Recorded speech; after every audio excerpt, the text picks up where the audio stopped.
Paris Fashion Week kini tengah trending di Twitter hingga 47,5 ribu tweets. Dikabarkan sejumlah brand Indonesia seperti brand kecantikan, fashion, hingga kuliner mengklaim tampil di acara Paris Fashion Week tersebut. Acara bergengsi yang berlangsung sejak 28 Februari hingga 8 Maret 2022 mendatang tersebut tentu menampilkan sejumlah brand dunia ternama dengan kurasi ketat.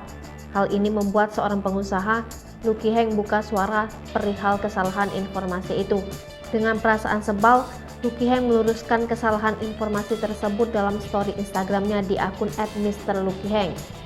Lebih lanjut, Lucky Heng juga menjelaskan bahwa acara Paris Fashion Week diselenggarakan oleh Federation Franchise de la Couture. Namun ada pihak lain yang memperjualbelikan jadwal palsu dan mengatasnamakan PFW. Ia menegaskan bahwa acara PFW merupakan acara fashion sehingga brand lain tidak dapat ikut.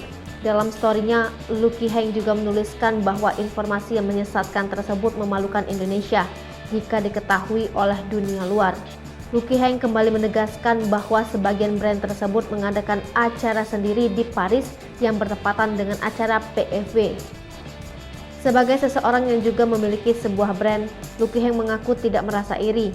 Ia hanya sebal karena masyarakat yang tidak mengetahui apa-apa justru dibodohi dengan informasi yang tidak benar. Bahkan informasi ini mengatasnamakan Indonesia. Brand dunia lainnya yang lebih besar pun tak berani untuk mengklaim pernah masuk dalam acara Paris Fashion Week. Meski begitu, dirinya tetap menghargai dan mengapresiasi brand terkait yang sudah berpartisipasi dalam acara tersebut di kota Paris.